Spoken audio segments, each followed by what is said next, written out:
There's the 3-bet, a total of 55,000. Everyone else running for the hills. Vanessa has pocket jacks in the big blind. She calls the 3-bet. Interesting just call from Vanessa. By doing this, she both balances her range and prevents taking another flip. What does Vlachos do now the action's back on him? He folds. Very tight fold from Vlachos. We know there were some aces and kings out there, but I don't see how you fold ace-king to a 3-bet with a bunch of other supposed dead money out there. Very curious. Well, at least Torsen doesn't compound his error by calling again. He was getting better than 3-1. The flop is Queen, Deuce, Jack. Top pair for Chen, a set for Vanessa Selbst. This could get very ugly for Andrew Chen. Looks like Vanessa's thinking of donking out here. Chen was the last aggressor. She does donk. She bets 80,000. This is probably going to look pretty funny to Andrew, but I'd say his chances of getting away here are about as good as Vanessa and I dating. Counts out 80,000 chips. He will make the call. He makes the call, drawing nearly dead. Only 7% equity. 313,000 in the middle. 8 of diamonds on the turn. Chen does now have a flush draw. Flush draw to go with his top pair. Now his chances of getting away are about as good as me and Liv dating. Great spot for Vanessa to keep firing. She bets 150,000. She's probably putting Andrew on his exact hand, though it may be more difficult to sense the fact that he's also got diamonds.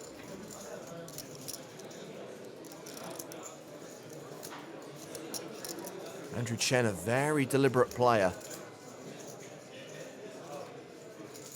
He elects to make the call, which means we will go to the river. The pot now 613,000. Vanessa with just over 300 behind. Chen gets there on the river. No. I'm all in. Good call. Vanessa shoves. Chen insta-calls and shows her he's got the nuts. And Vanessa Selbst is out of here. That is incredible. A few hands ago, Vanessa Selbst was second in chips in the tournament. Now she's out. 48th place. She will be bitterly disappointed.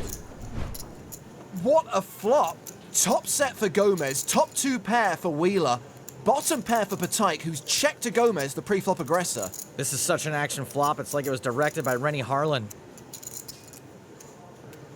It's a pretty scary board texture for everyone, so I'm not sure anyone will go broke, but they certainly could. Gomez continues for 90,000. Gomez has to keep betting there. You're going to get so much action from worse hands. Wheeler may be thinking about sticking a raise in here.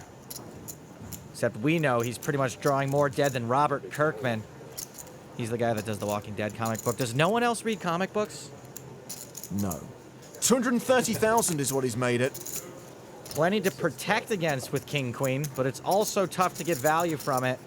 Even Ace King or Aces might fold in this spot, so there aren't really a lot of hands that'll pay off here. Well, it was too much for Patrik. He has folded.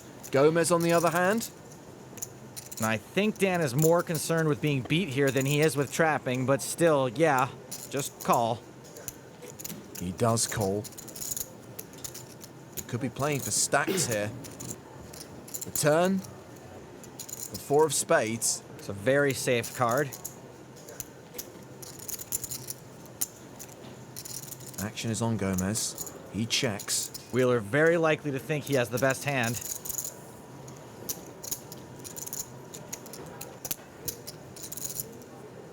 Looks like he's loading up for another bet. 335,000. Now this pot is absolutely huge. There are lots of things to consider. But I do think this is almost always a shove for Dan Gomez. You're often way ahead, and when you're not, you still got equity to boat up. All in. Gomez does shove. Then when you don't get snap called, you know you have the best hand. Now try to make it look like you don't want to call. Just play it cool. Oh, Ricky Gervais is tortured. Isn't it? Call. He calls, drawing dead. Yikes. He chose poorly. He chose wisely. So Jason Wheeler will hit the rail. Daniel Gomez wins a 2.3 million chip pot.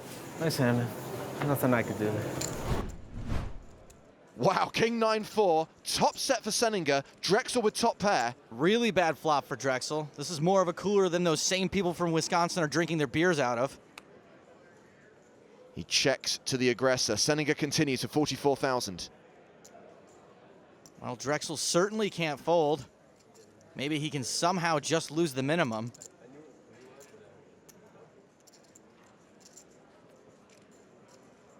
He raises to 93,000. Well, he's really stepped in it now. This is a really dry board, which means two things. Senninger's really got nothing to worry about, and Drexel might fire again on the turn if he just smooth calls. Senninger does call. There's more than 300,000 in the middle. Drexel, the effective stack, 305,000. The ace of spades on the turn. Drexel now picks up a flush draw. This is going to be a cooler for someone, and it just keeps getting colder. Hold on. Drexel shoves. Call. Senninger calls. And Drexel's drawing thin. And that's about the right reaction. He has 7 outs. You really can't blame either of these guys for getting all the money in. Drexel on the verge of elimination. Senninger set to become a monster stack. But it's a spade on the river! How gross is that? Pretty gross. So bad. What a joke. Man, this is so inappropriate right now, but everything's funner when you go runner, runner.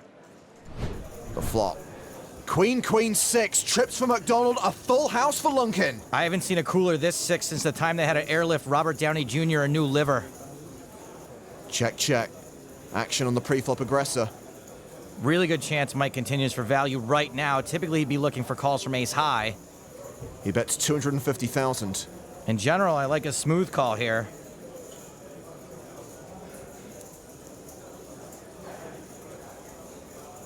Well, this looks like a raise. Lunkin check raises to 750,000. O'Dwyer's out. In this case, it's probably going to work out fine, but in general, when you check raise here, you're only getting paid when your opponent has a queen. And if your opponent does have a queen, you're probably going to get most of the chips anyway. McDonald calls the raise. We go to the turn. It's not a matter of if the chips are going in, it's when. This is the worst thing to happen to a Michael McDonald since the Doobie Brothers broke up. 8 of spades. McDonald has less than a pot-sized bet behind. Lunkin's got nothing to worry about on this board. Lunkin bets half pot, 1 million. Mike's got just 2 million left. Well, surely, this is where he makes his move. He shoves. Snap call. High call. Close enough. Mike McDonald drawing thin. Did he say 6 or sucks? He needs a king, queen, or 8. He's got 6 outs. The river card. It's the case 6. He should have said queen. Yeah. Nice hand. And Tobias Reinkemeier flops a full house. Dan Smith flops trips. Nothing for Alvarado, the original raiser. Action's been checked to Smith. He bets 85K. Dan Smith has made another huge hand. This time it's not the biggest, though. Reinkemeier calls. After betting a call, not much shot JC sticks around here. He folds. Heads up to the turn. Which is a 6. JC's so lucky he folded on the flop. Reinkemeier checks again. Smith bets again. 181,000. Sick cooler developing here. Reinkemeier calls. Both players are playing this like they absolutely know they have the best hand, and most of the time they'd both be right. As for right now, Dan is in deep doo-doo. The river's a king. Smith now has a better full house. OMG, this kid spikes more than a lie detector on Capitol Hill. Reinkemeier checks, hoping to induce some kind of bluff from Smith. This is not a bluff. This is a value bet. 384,000, and it's bound to get paid off. It may even get raised. This is a slam dunk value raise situation. There are only two hands on the planet that are beating you, kings and king jack. King jack is the more believable of the two if it weren't for the fact that it would have to be the case jack. Hold on. Reinkemeier shoves. The double check. Call.